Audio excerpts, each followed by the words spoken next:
Hey everyone, Marvin here, and welcome back to Buddy Up Gaming. Terra Invicta is a deep, demanding 4X strategy game built around a fascinating question. How would humanity respond to the discovery of a hostile, technologically superior alien force? It's an incredibly complex game, but once you begin to understand how its systems fit together, the way they interlock becomes absolutely gripping. In our Jupiter Rush series, we cover in full detail the optimal strategy for gaining an early edge against the true Goliath of this game, the aliens. In Part 7, we walked through fully maximizing your space infrastructure and beginning your next phase of expansion on Earth. In this episode, we'll focus on the final stages of development, transitioning to Tier 3 space infrastructure, finalizing endgame ship designs, and completing any Earthside victory requirements for your faction. At this stage of your run, you should have the resources and infrastructure necessary to support a final offensive against the aliens. Even if you've made progress removing them from the asteroid belt, eliminating them for good becomes a fairly involved game of whack-a-mole. You'll want plenty of mission control to support the fleets you'll be sending to the outer planets and beyond. So aim to fully invest in mission control within the USA and the EU. You'll also need substantial space resources, so make sure all of your mines are upgraded to Tier 2 and fully built out with supporting infrastructure like operation centers and nanofactories. With that foundation in place, let's discuss the final pieces you'll need to close out your Jupiter Rush run. Defeating the aliens in the Kuiper Belt becomes your final military objective, and for once, the aliens will have home field advantage. Any fleet you send to their home planet must operate independently, without the benefit of regular reinforcements. Even constructing a basic space dock to rearm and refuel takes 45 days. That means missile boats, while powerful, become risky. If they expend their ammunition defending against early attacks, they'll be left vulnerable.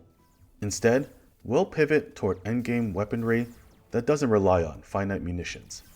With the improved research capabilities from your Earth nations and orbital research modules, you can now pursue stronger weapons locked behind expensive global technologies.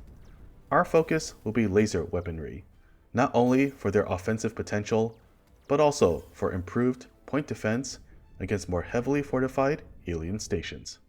Effective lasers deliver high base damage and penetrate armor more reliably at longer distances. The ultraviolet phaser is the strongest option, but it's locked behind two expensive technologies and a significant amount of exotics. Instead, we'll start with its slightly less intimidating cousin, the ultraviolet arc laser, which requires completing the ultraviolet combat lasers and arc lasers global techs and doesn't require exotics. Completing arc lasers also unlocks point defense arc laser turrets. Outfit a battlecruiser with 2 point defense arc laser turrets and an ultraviolet arc laser cannon, and you'll have a ship capable of fending off magnetic spam, dealing meaningful long-range damage, and completely obliterating anything that ventures within 600 kilometers. You'll also need improved propulsion for the journey into the Kuiper Belt. Helican drives perform well in the asteroid belt and can even reach Saturn or Uranus, but for the final push, we'll transition to the endgame options. Endgame drives generally fall into 3 categories: fission, fusion, and antimatter. Antimatter drives can be extremely powerful, but they require additional supporting infrastructure, so for this guide, we'll focus on fission and fusion. Choosing between them comes down to research time versus fuel availability. Fission drives require less research, but rely primarily on fissils as fuel. As of this video's release, the asteroid belt typically contains 5 to 10 sites producing 10 plus fissils, making a fissile-based fleet feasible. If fissils are limited, fusion becomes your fallback. Fusion drives primarily use water as fuel. However, the two best high delta V options, the Helion Nova torch, and the Protium Converter torch require significantly more research investment. With that in mind, we'll structure our final offensive in 2 phases.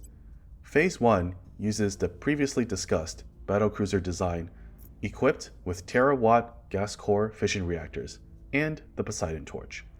A fleet built this way can reach the alien home planet in under a year and has the maneuverability to defeat local defenses. However, it's extremely expensive. Fueling this fleet will likely consume at least half of your fissile reserves, depending on how aggressively you secured fissile-rich sites earlier in your run. This makes Phase 1 unsuitable as a long-term strategy, but it serves one crucial purpose. Embedding even a single sizable fleet around the alien home planet triggers a full retreat of major alien fleets across the solar system. As they begin their long journey home, you'll have a window to eliminate the stations and outposts they've left exposed. Phase 2 begins once your fusion research is underway. Replace the fission modules with the inertial confinement fusion reactor and Helion Nova torch. At the same time, complete phased array lasers to unlock point defense phaser turrets and the ultraviolet phaser cannon. These newer ships can then mop up remaining alien strongholds and reinforce your original fleet if resistance there intensifies. Endgame combat requires a shift in tactics. Instead of assigning targets for missile boats, you'll play a patient game of positioning and attrition. Alien fleets, especially those with large capital ships or motherships, generate tremendous magnetic firepower. Even top-tier point defense phasers can be overwhelmed if you fly straight into that barrage. Instead, veer to the side at the start of combat to stay outside the effective range of their largest vessels. Faster ships will break formation to pursue you. However, with superior range, your laser cannons will eliminate those isolated targets quickly. Repeat this process as needed, gradually thinning their numbers. Once their strength is reduced, move in directly to finish off the remaining ships. This tactic even works against fleets defending stations, as your lasers can outrange alien battle stations. With your combat strategy in place, let's turn our attention to Tier 3 modules in the final stage of infrastructure buildup. With the advantage you gained by taking Jupiter from the aliens and removing their presence in the asteroid belt, upgrading to Tier 3 isn't strictly necessary to win. However, it can shave months or even years off your late game timeline, depending on which faction you're playing. Tier 3 modules are all about efficiency. Expanding your stations and outposts from 12 to 20 module slots allows you to get more value out of your existing footprint, and the Tier 3 upgrades themselves provide stronger outputs.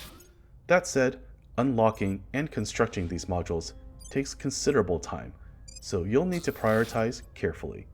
Our top priority remains endgame fleet construction, which means upgrading your shipyards to spaceworks. Battlecruisers already take significantly longer to build than monitors, and if you choose to field even larger hulls like Lancers or Dreadnoughts, those build times only increase further. Next, focus on boosting research output so you can complete those expensive fusion global technologies. Once your LEO stations are upgraded to Tier 3 ring habs, begin filling the additional slots with research campuses. Eventually, you'll want to upgrade those campuses into universities, but that comes later after completing the necessary prerequisite technologies. Funding this expanded infrastructure is just as important. Just as farms and nanofactories supported your water, volatile, and monetary costs during Tier 2 expansion, agriculture and nanofactoring complexes will be needed to sustain your Tier 3 network. Upgrading settlement mining complexes to colony mining complexes will further increase your space resource output. However, the jump from Tier 2 to Tier 3 mining isn't nearly as dramatic as the jump from Tier 1 to Tier 2, so prioritize these upgrades on your strongest sites first. As always, pay attention to construction times and begin with the upgrades that take the longest to complete. In terms of research order, Start with the Ring Habs and Colony Habs global technologies to unlock core Tier 3 modules like the Colony Mining Complex and Spaceworks. From there, aim for designer lifeforms to unlock the Agriculture Complex, and complete molecular assemblers along the way to gain access to manufacturing complexes. Finally, finish integrated Earth-space economy to unlock research universities. If you're approaching your mission control cap, you should also pursue the independent habitats and independent commands projects to reduce the mission control usage of your habs and ships. Depending on which faction you're playing, total victory doesn't necessarily end with eliminating the alien presence in space.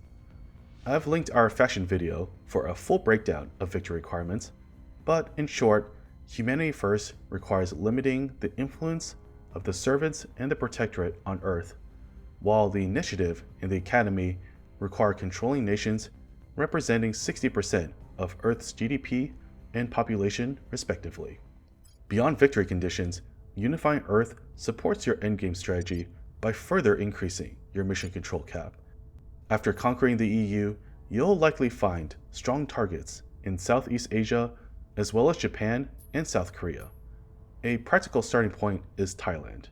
From there, use the claims provided by the Southeast Asian Alliance Project to absorb Myanmar, Laos, Cambodia, Vietnam, Malaysia, Singapore, Indonesia, and the Philippines.